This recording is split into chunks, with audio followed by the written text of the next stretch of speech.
Continua em festa neste domingo. A gente volta os olhares aqui para os destaques do Brasil, que a gente teve nessa semana aquela chamada super quarta, né? Dia de decisão da política monetária nos Estados Unidos e também por aqui. O Banco Central dos Estados Unidos, o Federal Reserve, elevou a taxa de juros em 0,25 ponto percentual e sinalizou que deve pausar os aumentos. Por lá, a taxa anual agora está em 5,25%. Enquanto aqui no Brasil, o Banco Central manteve os 13,75% anuais. Sobre este assunto, conversamos agora com o economista Carlos Ottes.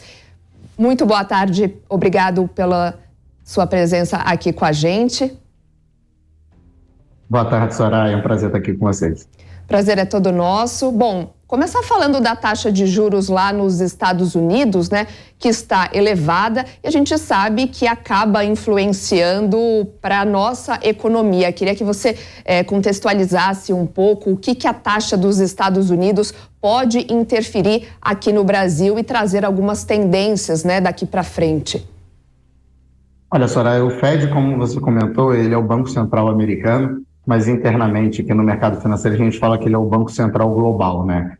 Muitos bancos centrais ao redor do mundo, eles se posicionam e eles ditam o ritmo interno de acordo com as decisões do Banco Central.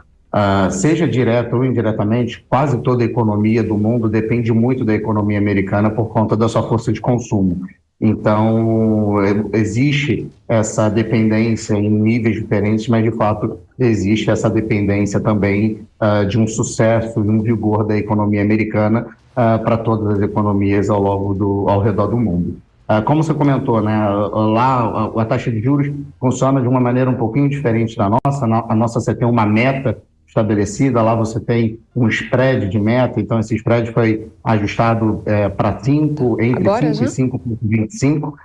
Isso era amplamente esperado pelo mercado já. Eu acho que o discurso e a novidade, o ponto positivo, foi a sinalização do Fed para uma eventual pausa. Tá? Então, até a questão do crédito envolvendo os bancos regionais nos Estados Unidos fez com que o Fed diminuísse um pouco a intensidade do ajuste dos juros lá para fazer o controle de inflação, né? Eles fizeram um ajuste mais 0,25 e hoje o consenso é que para as próximas reuniões a gente tenha uma pausa desse aperto monetário também nos Estados Unidos já para as próximas reuniões. Carlos, eu vou trazer aqui para a nossa conversa o nosso comentarista Gustavo Segré, que vai te fazer uma pergunta. Boa tarde, Carlos. Muito obrigado pela sua companhia e o seu conhecimento. A pergunta é: há vários países, bancos centrais dos países, Austrália, Suíça na época, Estados Unidos, Hong Kong, aumentaram a sua taxa de juros. O Banco Central do Brasil parece ter se antecipado quando, no final do ano passado, fez essa mesma jogada e, tecnicamente, está conseguindo com o seu objetivo. O senhor estima que pode ser o primeiro também a começar a diminuir a taxa de juros em função dessa antecipação que fez quando aumentou a taxa Selic?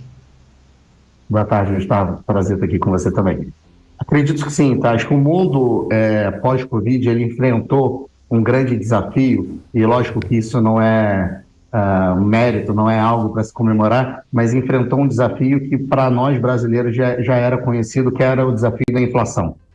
Então, o nosso know-how, né, o nosso conhecimento, a forma como o Banco Central brasileiro tem para fazer controle de inflação, ele está mais acostumado do que os outros bancos centrais do mundo. Então, assim como você comentou, o Banco Central Europeu, o Banco Central americano, assim como quase todos os bancos centrais do mundo, elevaram taxas em 22 para controle de inflação, e o Banco Central aqui no Brasil fez isso talvez numa velocidade mais rápida, porque está um pouco mais acostumado. Acho que a dose do remédio aqui foi uma dose mais amarga, né? Eu realmente acredito que muito provavelmente a gente vai ser o primeiro Banco Central do mundo a começar a redução de juros. Isso não pode ser feito por pressão, isso não pode ser feito talvez por um lado político e sim pelo lado técnico, tá? Mas eu acredito que a gente consiga sim ter esse pioneirismo também dentro dessa janela de redução. Alguns bancos nos Estados Unidos, eles já começam a estimar 2 cortes de juros ainda para esse ano, em 2023, no Fed. Não é consenso isso, e o próprio Fed sinaliza que os juros vai permanecer alto pelo prazo que for necessário. Mas eu acho que até pela dinâmica nossa de inflação, a gente tem espaço hoje, de forma técnica, se a gente tiver talvez uma melhor ancoragem das expectativas e o mercado volte a ter um pouco mais de confiança no governo, só o lado da inflação a gente já pode ter, sim, uma redução, coisa que Europa, Estados Unidos, por exemplo, provavelmente vai precisar de um tempinho um pouco maior para conseguir. Carlos, e só para a gente tentar entender, e também nossa audiência, por que a taxa de juros dos Estados Unidos ela é menor do que a nossa aqui no Brasil? Lá nos Estados Unidos a gente tem uma inflação maior e uma taxa de juros menor, né? Então acho que fica esse entendimento. Eu acho que muita coisa, Soraya, passa pelo mandato do Banco Central. O Banco Central aqui no Brasil ele tem de fato um mandato muito claro e é um mandato muito direto a controle de inflação. Essa meta de inflação que hoje está em 3,25, ela foi definida lá atrás. Ela foi definida antes de ter um processo de pandemia, ela foi definida antes de ser sabida uma situação de guerra, eleição nos Estados Unidos, eleição aqui no Brasil. Então, tudo isso que são fatores que impactam na economia de um país aconteceram depois da meta da inflação sendo estipulada. Lá nos Estados Unidos, você tem o Fed muito ligado também à situação de emprego e à situação de manutenção de atividade econômica. Então, o Fed ele analisa muito mais do que o Banco Central do Brasil, não por ineficiência ou não por talvez uma falta de boa atuação do Banco Central aqui do Brasil, mas ele analisa mais a parte de economia porque está dentro do mandato dele. O mandato do Banco Central é você correr atrás dessa meta de 3,25, que é distante. E a taxa de juros ela é um remédio muito mais usado para controle de inflação, mas ela é um remédio com efeitos colaterais. O efeito colateral é você frear um pouco mais a atividade econômica. Então, muita coisa que está sendo discutida aqui hoje é se a manutenção nesses juros de 13,75 por um período maior, que a gente vem vendo desde o final do ano passado para cá, isso já começa a dar sinais de enfraquecimento da economia. E, de fato, isso é a consequência de um remédio amargo. Nos Estados Unidos, eles vivem um cenário em que você tem um processo de controle de inflação, mas a atividade, a manutenção da atividade econômica é muito importante também para o próprio Fed, não só para o governo, mas para o próprio Fed. Então, talvez o que eles esperam? Que lá você tenha um tratamento, né, que esse remédio seja tomado, seja dado ao paciente por um período mais longo, mas em uma intensidade menor do que está sendo aqui no Brasil.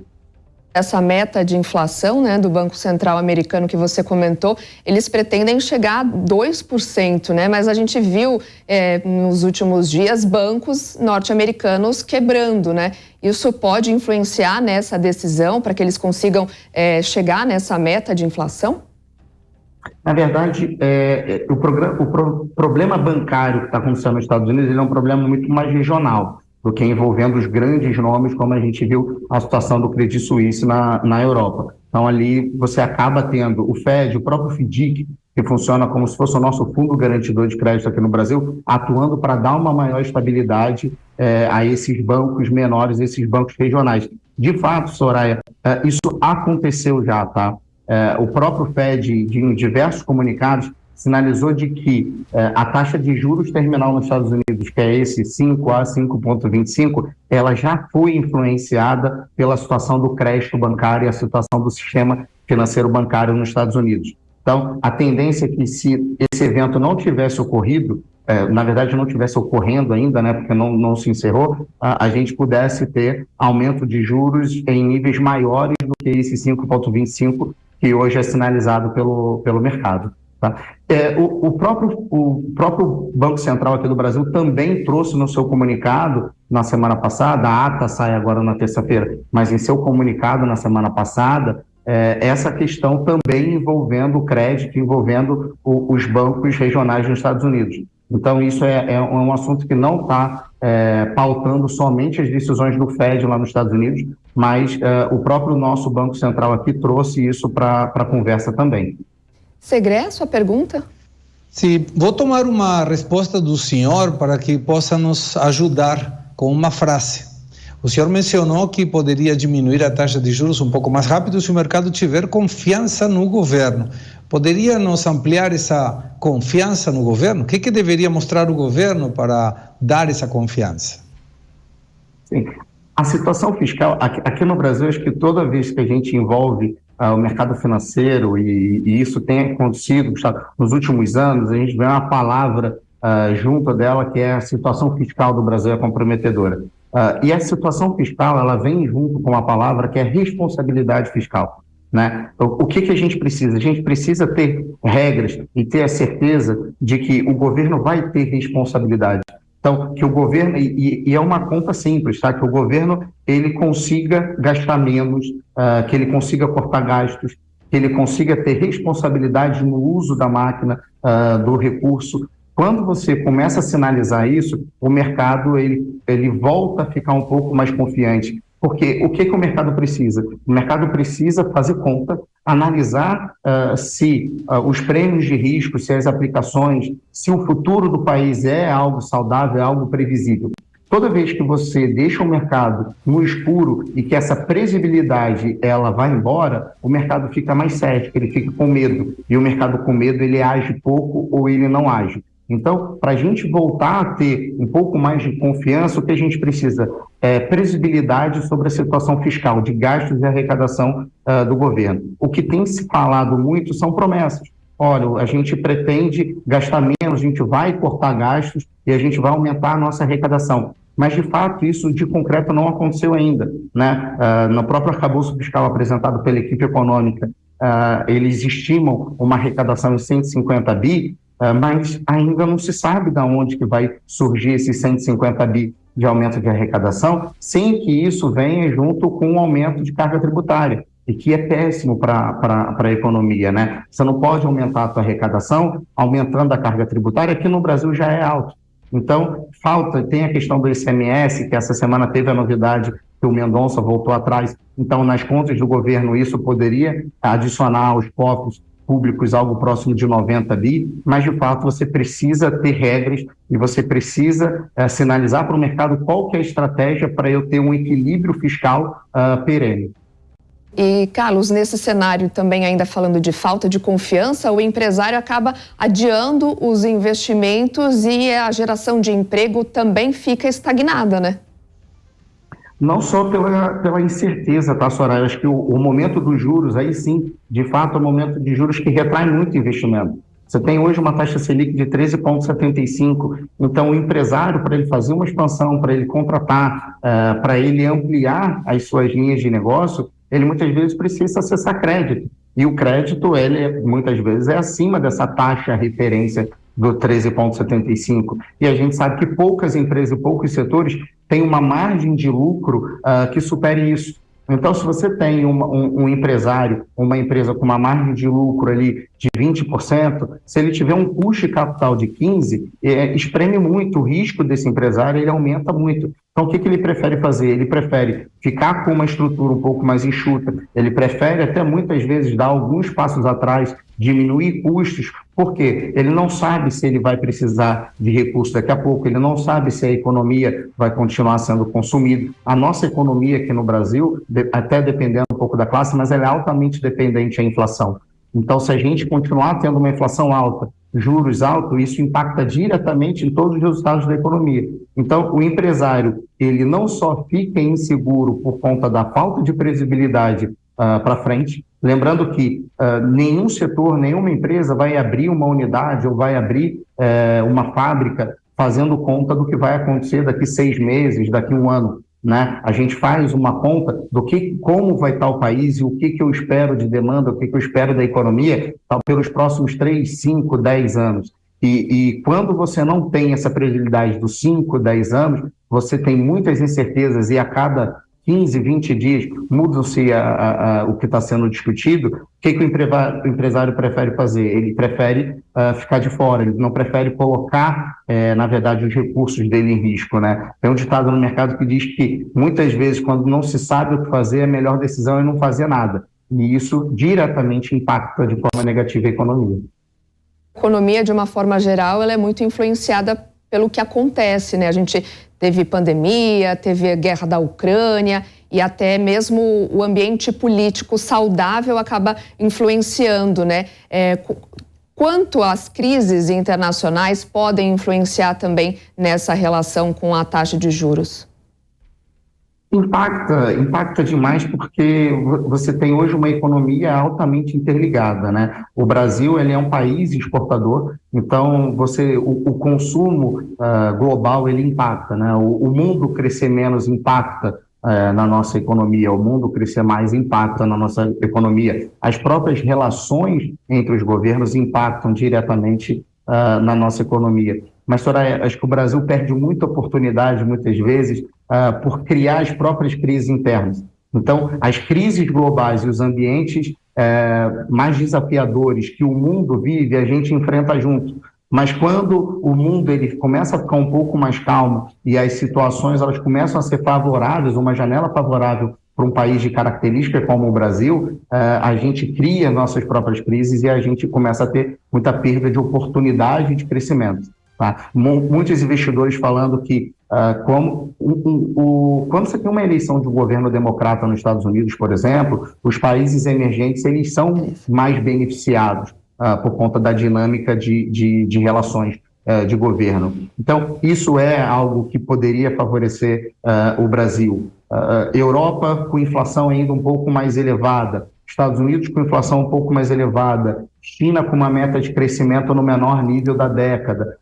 Tudo isso que eu estou comentando para vocês mostra que talvez se a gente tivesse um cenário micro um pouco melhor desenhado ou pelo menos um pouco melhor organizado, você poderia atrair muito capital para o Brasil e o Brasil poderia sair desse momento muito beneficiado. Por quê? Talvez por uma atuação melhor de controle de inflação lá atrás. Hoje a gente tem uma inflação muito mais controlada do que o resto do mundo. Então, se a gente tivesse um ambiente interno um pouco mais calmo, talvez um pouco mais previsível, um pouco mais organizado, a gente já estaria sendo beneficiado em relação também ao cenário global que a gente está vivendo.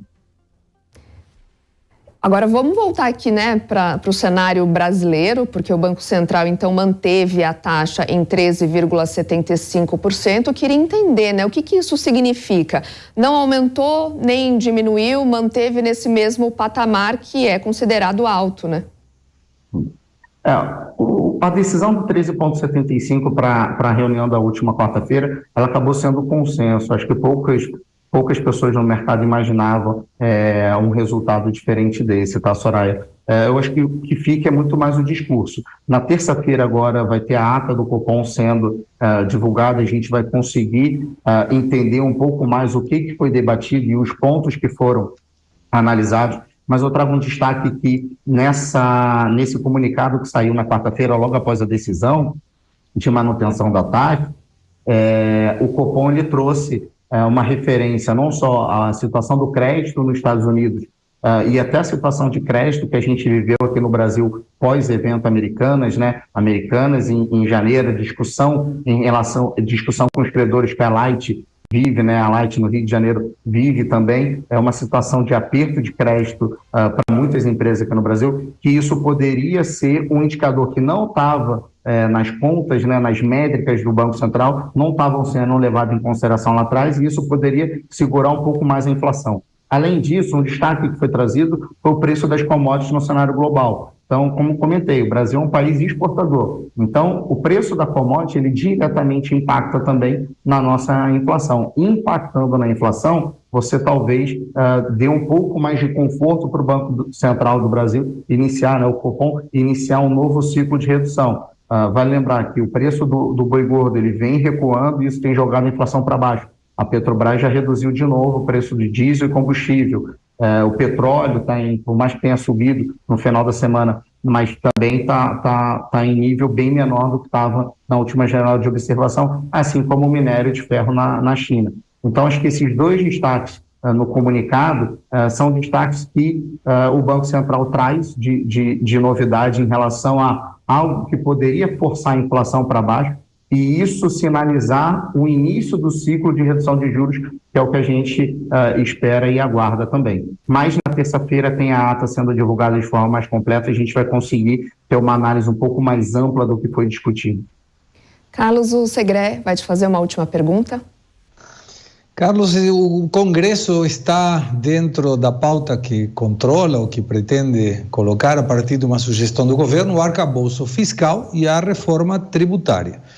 Não são muitas coisas vinculadas, fiscal por um lado, é difícil fazer uma oração que trata do fiscal sem não incluir o tributário também. A pergunta é, o que pode acontecer se o Congresso não aprova o arcabouço fiscal e não coloca na pauta desse ano a reforma tributária? Olha, essa pergunta é difícil, porque acho que o governo aposta todas as fichas nessa agenda, né, da reforma tributária. Eu acho que uma coisa depende muito da outra. Não tem como a gente ter uma economia andando com um arcabouço fiscal e sem ter a questão da reforma tributária, até porque a reforma tributária, o grande objetivo, né, do conceito de se aprovar uma reforma tributária é você simplificar e você deixar a atividade econômica de uma maneira mais leve para performar e trazer valor para o país.